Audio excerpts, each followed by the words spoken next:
Good afternoon, students. Myself Sushil Rajput and you are watching my channel Lord Krishna CBSE Point. बच्चों, आप लोग क्या क्या पढ़ चुके हैं? फर्स्ट लेक्चर में मैंने केमिकल रिएक्शन को एक्सप्लेन किया था, जहां रिएक्टेंट पढ़े थे, प्रोडक्ट पढ़े थे, कैरेक्टरिस्टिक्स ऑफ केमिकल रिएक्शन पढ़े थी। सेकंड लेक्चर में मैंने कवर किया था केमिकल इक्वेशंस को, chemical equations, types of chemical equations, balance and unbalance, और बैलेंसिंग टॉपिक को कवर किया था। ओके, बैलेंसिंग टॉपिक जो है वो आपका कॉन्टिन्यूअसली हर चैप्टर में चलता रहेगा, क्योंकि आप जब भी केमिकल इक्वेशन लिखेंगे तो बैलेंस फॉर्म में लिखेंगे, अनबैलेंस नहीं। तो बैलेंसिंग चलता रहेगा, आपका प्रैक्टिस होता रहेगा, ठीक है, उसमें परेशान होने की जरूरत नहीं है। आज का जो लेक्चर है आपका केमिस्ट्री पार्ट 3, चैप्टर का नाम क्या है? Chemical reactions and equations. क्या नाम बच्चों? Chemical reactions and equations. आज का टॉपिक है to make a chemical equations more informative. क्या करना बच्चों? To make a chemical equation more informative means एक केमिकल इक्वेशन जो होती है वही सिंबल्स और फार्मूले में रिप्रेजेंट करके लिखना रिएक्टेंट और प्रोडक्ट को, ठीक है। वो जो केमिकल इक्वेशन होती है उसको हम मोर इंफॉर्मेटिव फॉर्म में कैसे लिख सकते हैं, ज्यादा से ज्यादा इंफॉर्मेशन हमें कैसे मिल सकती है? There are 3 ways. अगर आपसे बोला जाए how can we make a chemical equation more informative, there are 3 ways. Which one? First one is by indicating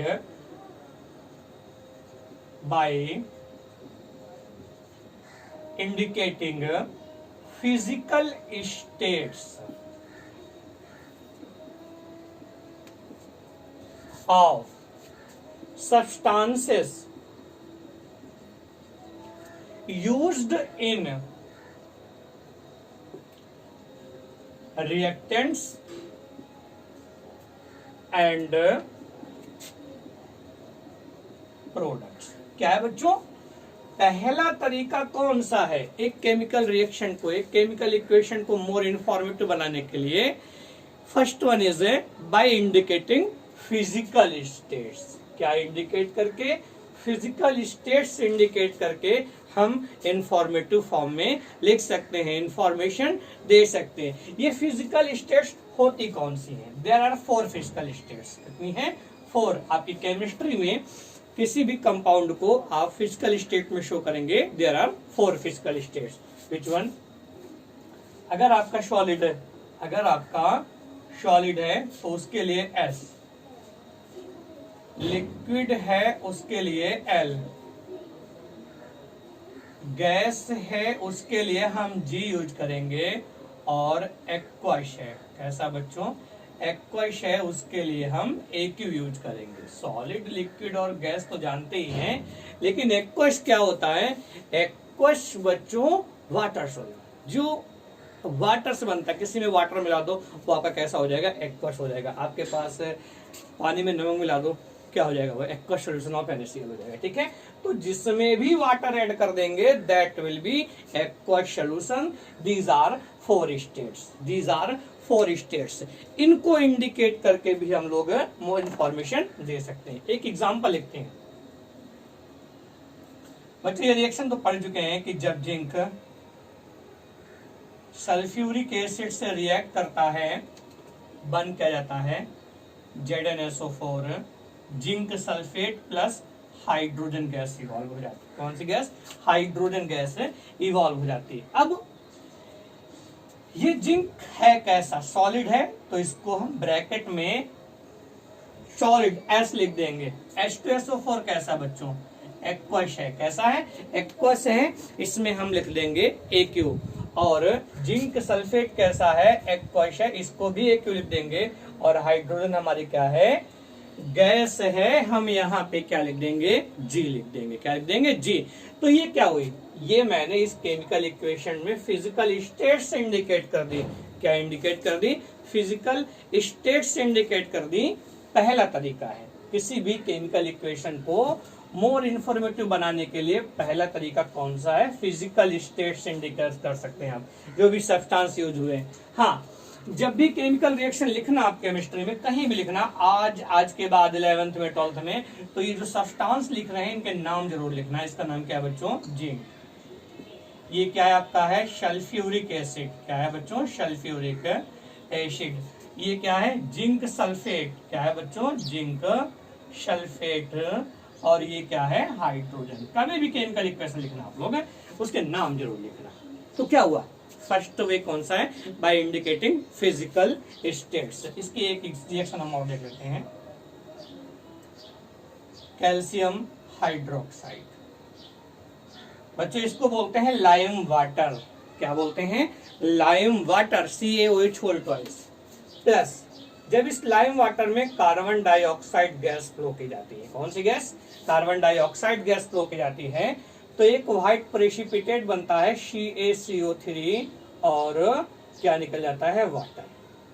ठीक, ये हमारा रिएक्शन हो गया, केमिकल इक्वेशन हो गया। अब इसकी स्टेट्स लिखनी है। ये कैसा है बच्चों? एक्वस है। कैसा है? एक्वस। कार्बन डाइऑक्साइड कैसा है? गैस। CaCO3 कैसा है? सॉलिड है। और ये कैसा है? लिक्विड है। कैसा है? लिक्विड है। हो गए फिजिकल स्टेट्स। पहला तरीका कौन सा है? By indicating physical states of substances used in chemical equation या रिएक्शन। अब इनके नाम भी लिखो। ये बच्चों क्या है? Calcium hydroxide. Calcium hydroxide. Second one कौन सा है? Carbon dioxide. थर्ड वन कौन सा है? Calcium carbonate. और थर्ड वन क्या है? नेक्स्ट वन कौन सा है? वाटर है। ये हमने इसके नेम लिख दिए। तो क्या है? फर्स्ट वन है। अगर आपसे बोला जाए how can we make a chemical equation more informative, पूछा जाता है, बहुत पूछा जाता है क्वेश्चन एक। ओके, तो क्या लिखेंगे हम लोग? By indicating physical states. और आप एक एग्जांपल शो कर देंगे इनमें से कोई भी। इनमें से क्या, आपके पास कितनी केमिकल रिएक्शंस इकट्ठी हो जाएंगी, आप कोई भी रिएक्शन लिख के उसमें फिजिकल स्टेट्स इंडिकेट करके दिखा सकते हैं। तो पहला तरीका कौन सा है? By indicating physical states.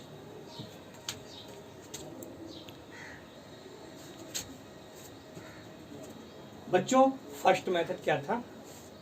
More informative form में चेंज करने का, फिजिकल स्टेट्स इंडिकेट करके। ओके, सेकंड मेथड है by indicating heat changes involved in chemical reaction.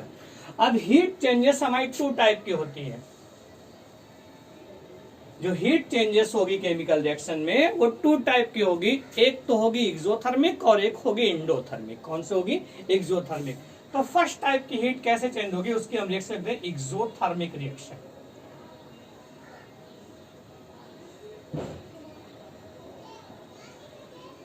आप लोग बच्चों परेशान ना होना, मैं लेक्चर्स को रिपीट करता रहूंगा और हर एक चीज समझाता रहूंगा। जितने भी टॉपिक मैं समझा रहा हूं किसी एक लेक्चर में सारे टॉपिक एक ही दिन में रिपीट कर दूंगा। ओके, आप बिल्कुल आप सिस्टमेटिक वे से माइंड में रखिए बस, और उनको लर्न करिए मेन जो टॉपिक्स हैं। एक्सोथर्मिक रिएक्शंस, तो इसकी डेफिनेशन क्या होगी? Those reactions in which heat is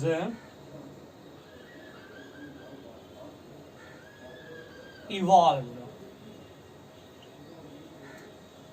are called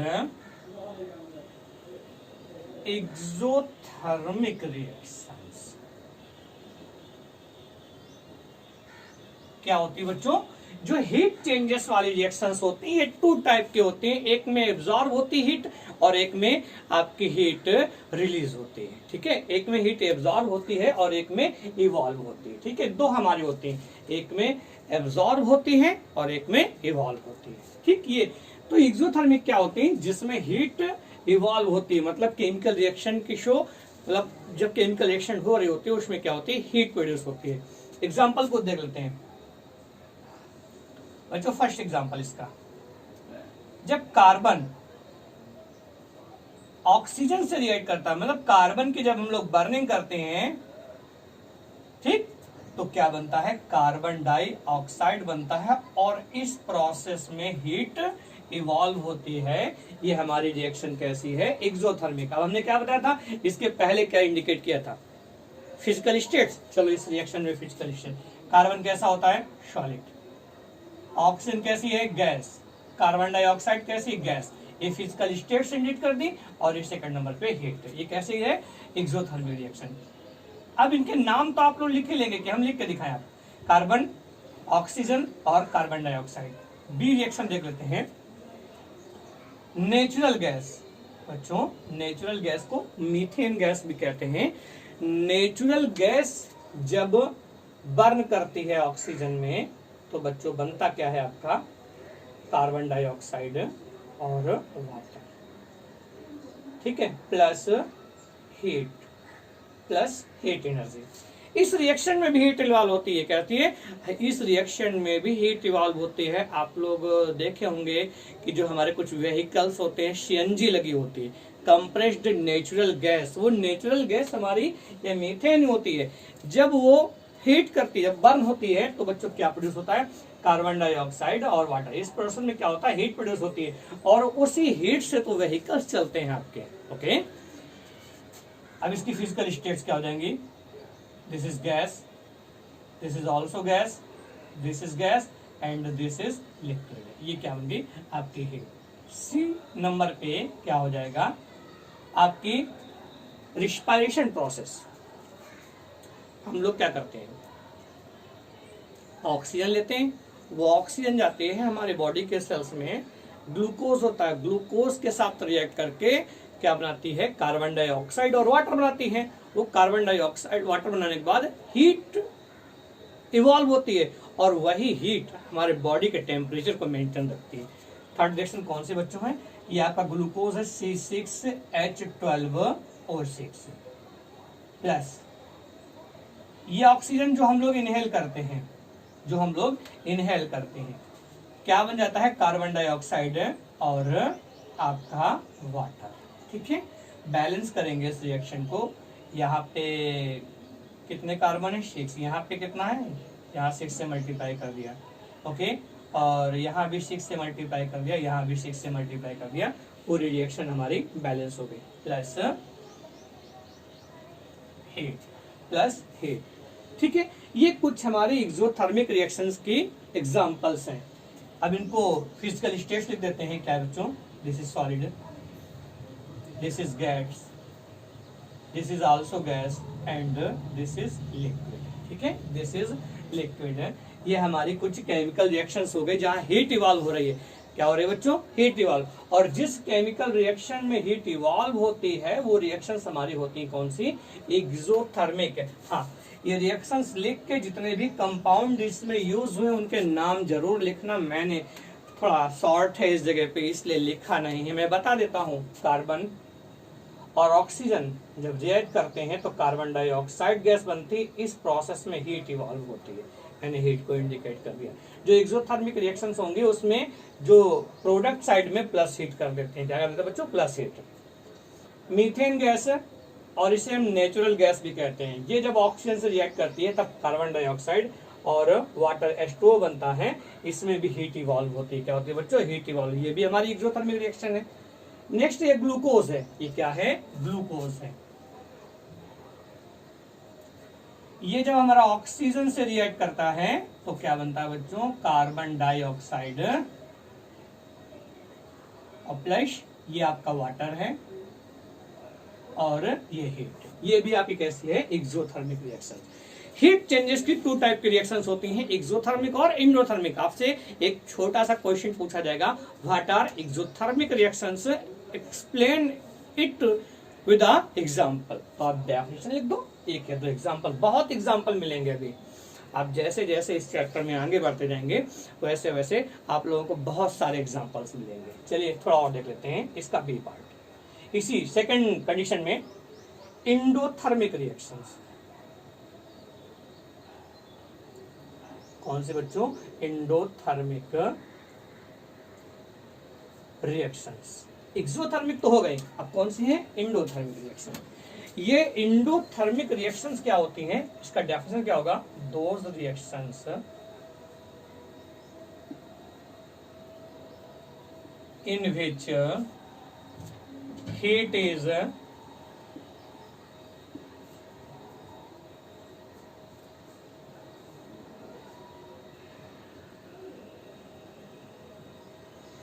absorbed.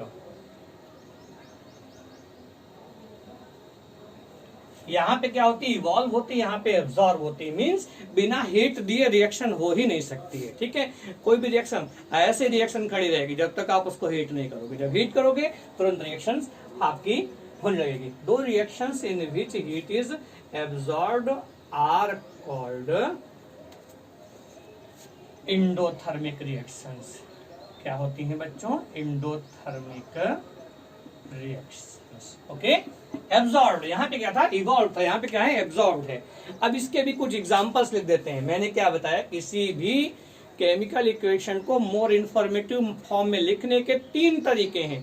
पहला, उसकी फिजिकल, जो भी कंपाउंड यूज हुए हैं, जो भी सब्सटेंस यूज हुए हैं, उनके फिजिकल स्टेट्स इंडिकेट कर दो।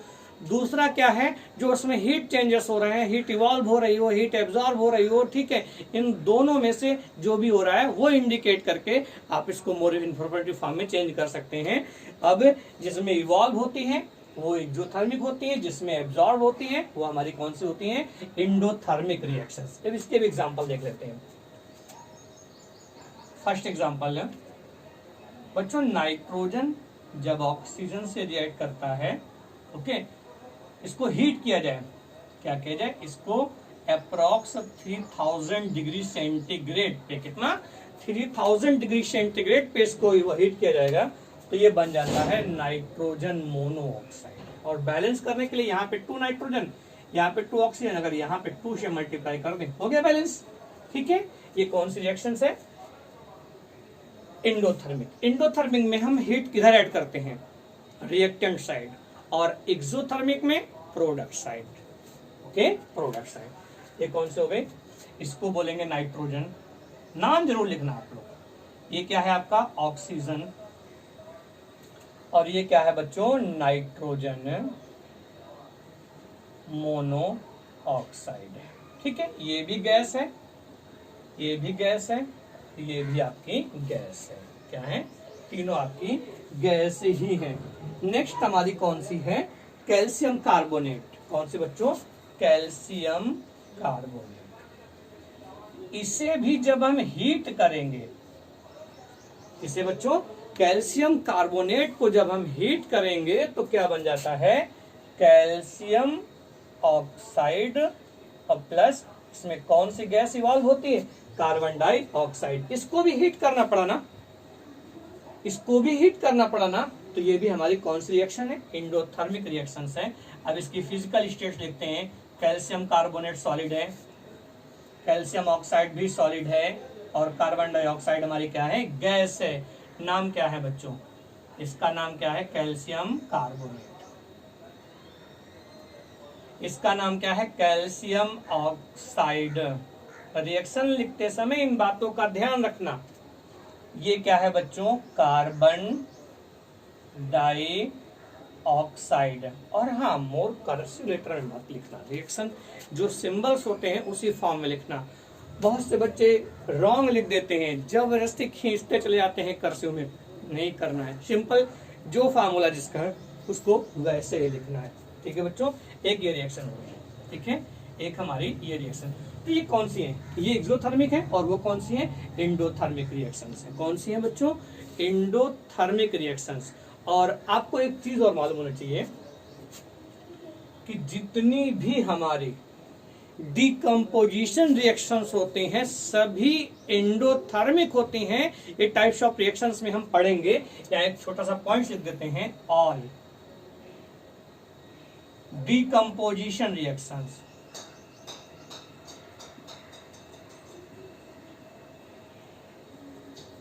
Are endothermic. ठीक है, जितने भी डिकम्पोजिशन रिएक्शन होती हैं, वो चाहे पोटेशियम क्लोरेट हो, आपका पोटेशियम क्लोरेट को हम हीट कर देंगे तो पोटेशियम क्लोराइड और ऑक्सीजन में चेंज होगा। फिर वो चाहे कोई भी हो, हमारा कैल्शियम कार्बोनेट आपका है, ठीक है, इसको भी डिकम्पोज कर दिया, एल्यूमिनियम ब्रोमाइड हो गया, सिल्वर ब्रोमाइड हो गया, सिल्वर क्लोराइड हो गया, ये सभी हमारे कैसे हैं, डिकम्पोजिशन है। जब डिकम्पोजिशन हम पढ़ाएंगे तो वहां 8-10 रिएक्शंस आपके पास कलेक्ट हो जाएंगी। किसी भी रिएक्शन को हम इस एंडोथर्मिक में लिख सकते हैं और अच्छे से समझा सकते हैं। पहला मेथड कौन सा था, फिजिकल स्टेट्स। दूसरा मेथड कौन सा है, by indicating heat changes. Heat changes कितने टाइप की होती है, 2 टाइप की, एक्सोथर्मिक एंड एंडोथर्मिक। ओके बच्चों,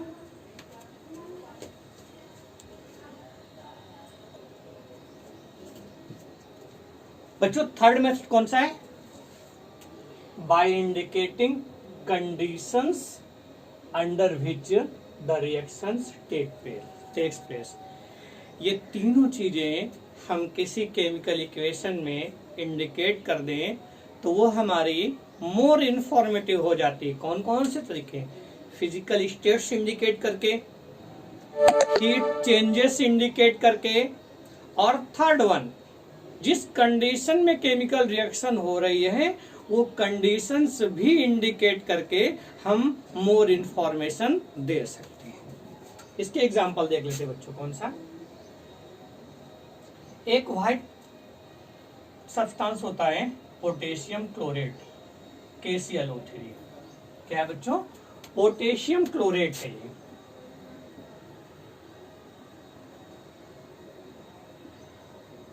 पोटेशियम क्लोरेट, नाम जरूर लिखना इसके।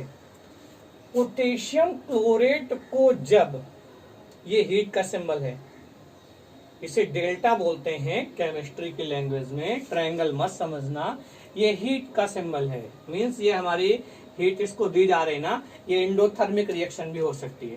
पोटेशियम क्लोरेट को जब MnO2, क्या है बच्चों, मैग्नीशियम ऑक्साइड है, MnO2 के प्रेजेंस में जब हीट किया जाएगा, ये कैटलिस्ट है, हम अभी कैटलिस्ट की बातें भी बताएंगे। कैटलिस्ट क्या होता है, किसी रिएक्शन में इन्वॉल्व तो होता है लेकिन खुद अनचेंज रहता है, उसका उस पर कोई इफेक्ट नहीं पड़ता है, बिना उसके रिएक्शन भी नहीं होती है। कैटलिस्ट जो होता है, कैटलिस्ट के बिना रिएक्शन नहीं होती है और वो खुद अनचेंज रहता है, मीन्स उस पर कोई इफेक्ट नहीं पड़ता है। मीन्स पोटेशियम क्लोरेट को अगर मैग्नीशियम ऑक्साइड के प्रेजेंस में हीट किया जाए तो ये बच्चों डिकम्पोज हो जाता है, किसमें, KCl और ऑक्सीजन में। किसमें बच्चों, पोटेशियम क्लोराइड और ऑक्सीजन में। पोटेशियम क्लोराइड और ऑक्सीजन, ठीक है। ये जब पोटेशियम क्लोरेट को हम हीट करते हैं MnO2 के प्रेजेंस में, ये कंडीशन है, MnO2 के प्रेजेंस में हीट करना है इसको, ठीक है। क्या बनेगा, पोटेशियम क्लोराइड और ऑक्सीजन गैस। अभी बैलेंस नहीं है, ये तो हमारा स्केलेटल है, अनबैलेंस इक्वेशन है। इसको बैलेंस कैसे करेंगे देखते हैं। यहाँ पे 2O है और यहाँ पे 3O है। जब ऐसे हो तो 3 का मल्टीप्लाई मैंने यहाँ कर दिया और 2 का मल्टीप्लाई यहाँ कर दिया। अब यहाँ पे 2 KCl हो गए, यहाँ 2 से कर दिया, ठीक है, हो गई बैलेंस रिएक्शन पोटेशियम क्लोरेट को। और जब हम हीट करेंगे MnO2 के प्रेजेंस में तो बनेगा पोटेशियम क्लोराइड और ऑक्सीजन गैस इसमें इवॉल्व होगी। ये है कैसा बच्चों, सॉलिड। एस लिख दिया, फिजिकल स्टेट्स भी तो इंडिकेट करनी है। ये कैसा होगा बच्चों, ये भी सॉलिड होगा। ये कैसा है आपका, ये आपकी गैस है, हो गया, ठीक है। यहाँ पे क्या इंडिकेट कर दिया, कंडीशन कि MnO2 के प्रेजेंस में ही हीट करेंगे तभी रिएक्शन होगी, अदरवाइज नहीं होगी। एक रिएक्शन और देख लेते हैं बच्चों, कार्बन मोनोऑक्साइड, CO क्या है, कार्बन मोनोऑक्साइड। कार्बन मोनोऑक्साइड का रिडक्शन किया जाता है, मीन्स हाइड्रोजन से जब ये रिएक्ट करती है, किसके प्रेजेंस में, इसका जो प्रेशर होता है, मीन्स इसको कंप्रेस्ड किया जाता है। प्रेशर का मतलब क्या होता है, गैस को कंप्रेस करना। कार्बन मोनोऑक्साइड को और हाइड्रोजन के मिक्सचर को 300 एटमॉस्फेयर प्रेशर पे कंप्रेस करके और इतने ही डिग्री टेम्परेचर पे, 300 डिग्री सेंटीग्रेड टेम्परेचर पे जिंक ऑक्साइड, कैसे बच्चों, जिंक ऑक्साइड और क्रोमियम ऑक्साइड के प्रेजेंस में हीट किया जाएगा। किसको? कार्बन मोनोऑक्साइड और हाइड्रोजन गैस के मिक्सचर को 300 डिग्री एटीएम। ये कंडीशंस हैं। ये क्या है बच्चों? कंडीशंस। और नीचे वाला ये क्या है? ये कैटलिस्ट है। ये क्या है? कैटलिस्ट है। कैटलिस्ट का काम क्या होता है? रिएक्शन करवाना।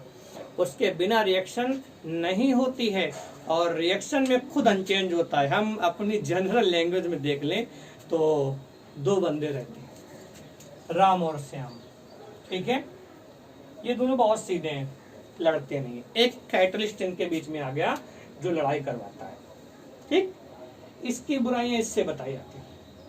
दोनों आपस में लड़ने लगे, इस पे कोई इफेक्ट नहीं पड़ा। यही काम कैटलिस्ट का होता है। केमिकल रिएक्शंस में क्या होता है? खुद अनचेंज रहता है, खुद अनचेंज रहता है, लेकिन रिएक्शन उनके उसके बिना नहीं हो सकती। ओके, तो यहाँ जिंक ऑक्साइड और क्रोमियम ऑक्साइड के प्रेजेंस में 300 एटमॉस्फेरिक प्रेशर और 300 डिग्री सेंटीग्रेड पे जब कार्बन मोनोऑक्साइड को हीट किया जाता है तो बच्चों क्या बनता है?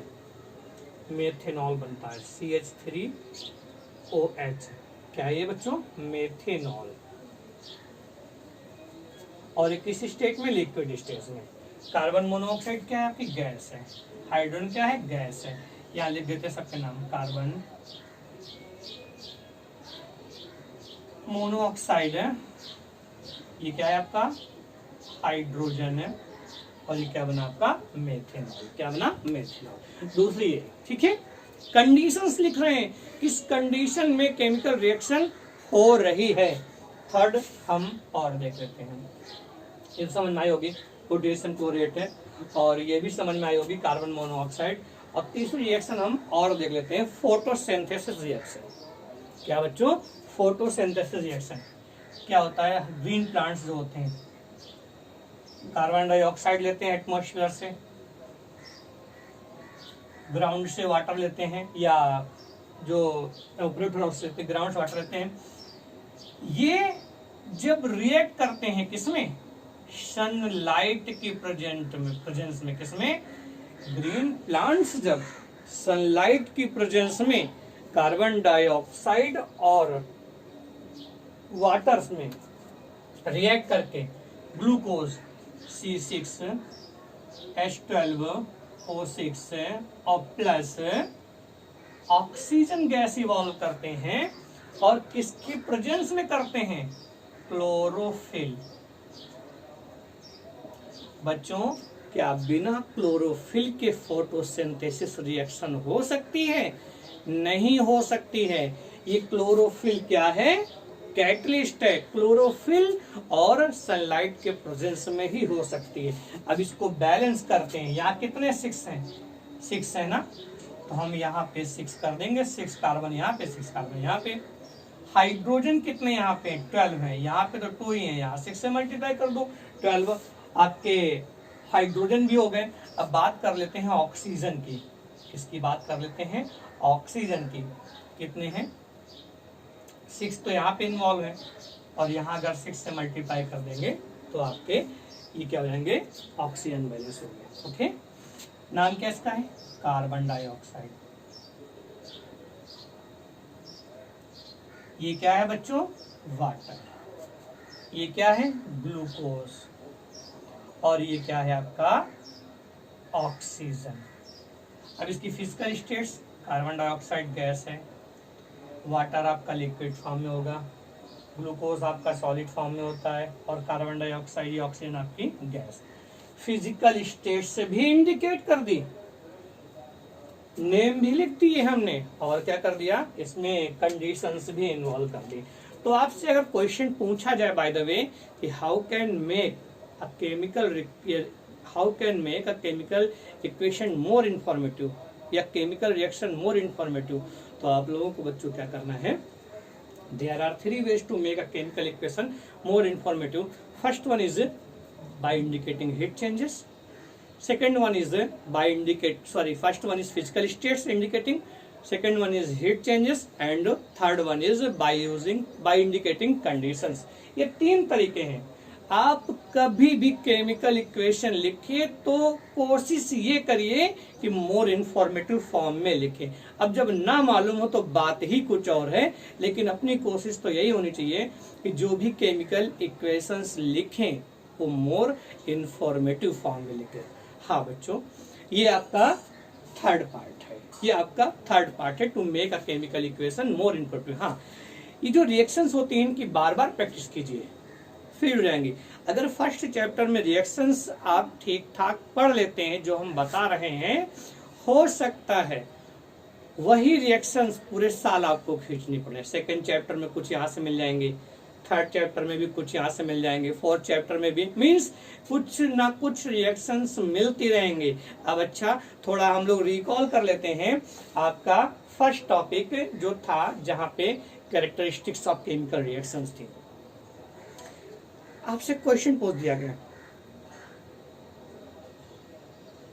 Right to chemical reactions which are characterized by evolution of gas.